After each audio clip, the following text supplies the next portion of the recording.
اعوذ باللہ من الشیطان الرجیم بسم اللہ الرحمن الرحیم۔ السلام علیکم ٹی ایم اسلامی کے معزز ناظرین، آپ سب کو خوش آمدید۔ امید ہے آپ سب خیریت سے ہوں گے۔ آج ہم سامری جادوگر کے بارے میں جانیں گے، لیکن آگے بڑھنے سے پہلے اگر آپ یوٹیوب کے اس منفرد چینل پر نئے ہیں تو اس کو سبسکرائب کر دیں اور ساتھ میں موجود گھنٹی کے بٹن کو دبا دیں تاکہ نئی آنے والی ویڈیو کا نوٹیفیکیشن آپ تک پہنچ سکے، اور اگر ویڈیو اچھی لگے تو لائک کر دیں اور اس کو اینڈ تک ضرور دیکھیں۔ تو چلیے شروع کرتے ہیں۔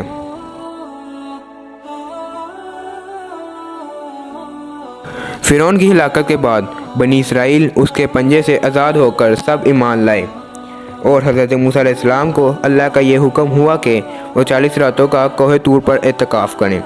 اس کے بعد انہیں بھی کتاب تورات دی جائے گی۔ چنانچہ حضرت موسیٰ علیہ السلام کوہ طور پر چلے گئے اور بنی اسرائیل کو اپنے بھائی حضرت ہارون علیہ السلام کے سپرد کر دیا۔ 40 دن تک دن بھر روزہ رکھ کر ساری رات عبادت میں مشغول رہتے۔ بنی اسرائیل میں ایک آدمی تھا جس کا نام سامری تھا، جو طبی طور پر نہایت ہی گمراہ آدمی تھا۔ اس کی ماں نے برادری میں بدنامی اور رسوائی کے ڈر سے اس کو پیدا ہوتے ہی پہاڑ کے ایک غار میں چھوڑ دیا تھا، اور حضرت جبرائیل علیہ السلام نے اسے اپنی انگلی سے دودھ پلا کر پالا تھا، اس لیے یہ حضرت جبرائیل علیہ السلام کو پہچانتا تھا۔ اس کا پورا نام موسیٰ سامری تھا، اور حضرت موسیٰ علیہ السلام کا نام بھی موسیٰ تھا۔ موسیٰ سامری کو حضرت جبرائیل علیہ السلام نے پالا تھا، اور حضرت موسیٰ علیہ السلام کی پرورش فرعون کے گھر میں ہوئی تھی۔ مگر خدا کی شان دیکھیے کہ فرعون کے گھر میں پرورش پانے والا موسیٰ علیہ السلام تو خدا کے رسول ہوئے، اور حضرت جبرائیل علیہ السلام کا پالا ہوا موسیٰ سامری کافر ہوا، اور بنی اسرائیل کو گمراہ کر کے اس نے بچڑے کی پوجا کروائی۔ کیا خوب کہا ہے کسی نے، یعنی جب کوئی آدمی ازل سے ہی نیک بخت پیدا نہیں ہوتا وہ بھی نامراد ہوتا ہے، اور اس کی پرورش کرنے والے کی کوشش بھی ناکام اور نامراد ہوتی ہے۔ دیکھ لیجئے، موسیٰ سامری جو حضرت جبرائیل علیہ السلام کا پالا ہوا تھا وہ کافر کا کافر ہوا، اور حضرت موسیٰ علیہ السلام جن کی پرورش فرعون کے محل میں ہوئی تھی وہ خدا کے رسول ہوئے۔ اس کا راز یہی ہے کہ موسیٰ سامری ازلی شکی اور پیدائشی بدبخت تھا، اور حضرت جبرائیل علیہ السلام کی پرورش نے اس کو کچھ فنا نہ کیا، اور وہ کافر کا کافر رہ گیا۔ اور چونکہ حضرت موسیٰ علیہ السلام ازلی سید اور نیک بخت تھے، اس لیے فرعون جیسے کافر کی پرورش نے بھی ان کو کوئی نقصان نہیں پہنچایا۔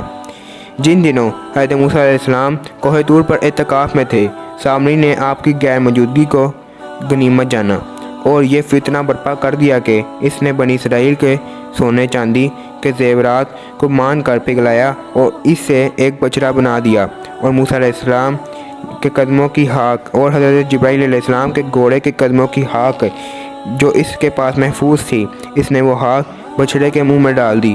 وہ بچڑا بولنے لگا۔ پھر سامری نے بنی اسرائیل سے یہ کہا کہ میری قوم حضرت موسیٰ علیہ السلام کوہ طور پر اللہ کے دیدار کے لیے تشریف لے گئے ہیں، حالانکہ تمہارا خدا تو یہی بچڑا ہے، اس لیے لہذا تم لوگ اسی کی عبادت کرو۔ اور سامری کی اس تقریر سے بنی اسرائیل گمراہ ہو گئے، اور 12,000 آدمیوں کے سوا چاندی سونے کے بچڑے کو بولتا دیکھ کر اس کو خدا مان لیا اور اس کے آگے جھک گئے، جیسا کہ قرآن پاک میں ارشاد ہے۔ اور موسیٰ کے بعد اس کی قوم اپنے زیوروں سے بچڑا بنا بیٹھی ہے، بے جان دھرکائی کی طرح آواز کرتا۔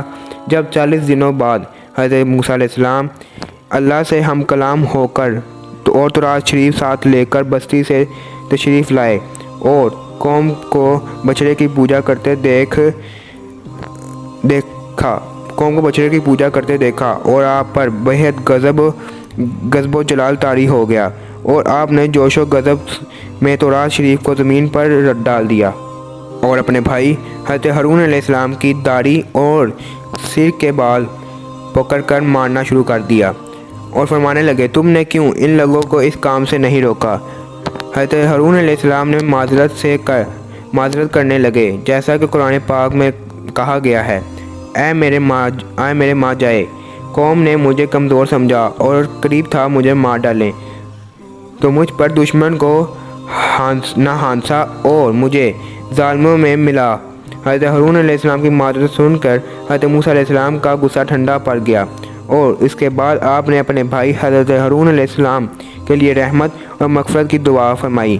پھر آپ علیہ السلام نے اس بچڑے کو توڑ پھوڑ کر اور جلا کر ریزہ ریزہ کر کے دریا میں بہا دیا، اور اس کے بعد حضرت موسیٰ علیہ السلام نے اس تحقیق دوران معلوم کر لیا کہ سارا کے سارا قصور سامری کا ہے۔ حضرت موسیٰ علیہ السلام نے فرمایا، تیرے لیے یہ سزا ہے کہ تو زندگی بھر کہتا پھرے کہ مجھے کوئی ہاتھ نہ لگائے، ورنہ وہ بھی عذاب میں گرفتار ہو جائے گا، اور تیرے لیے ایک میعاد مقرر کی گئی ہے، اس کے خلاف نہ ہوگا۔ سامری جادوگر جنگل میں چلا گیا اور یہی پکارتا رہا، مجھے کوئی ہاتھ نہ لگانا، کیونکہ اگر اس کو کوئی ہاتھ لگاتا تو دونوں کو بخار ہو جاتا۔ اس طرح ذلت کی زندگی میں جنگل میں ہی واصل جہنم ہو گیا۔ حضرت موسیٰ علیہ السلام نے سامری کو سزا دینے سنا چکے تھے اور بچڑے کی طرف متوجہ ہوئے اور اس کو جلایا اور پانی میں بہا دیا، اور جو کوئی بھی اس نہر کا پانی پیتا اس کا چہرہ زرد پڑ گیا۔ اس سے وہ سارے لوگ پہچانے گئے جنہوں نے بچڑے کی پوجا کی تھی۔ اس وقت بنی اسرائیل کو یقین آ گیا کہ ہم فتنے میں مبتلا ہو گئے تھے۔ اللہ پاک ہم سب کو ایسے فتنوں سے محفوظ فرمائے، آمین۔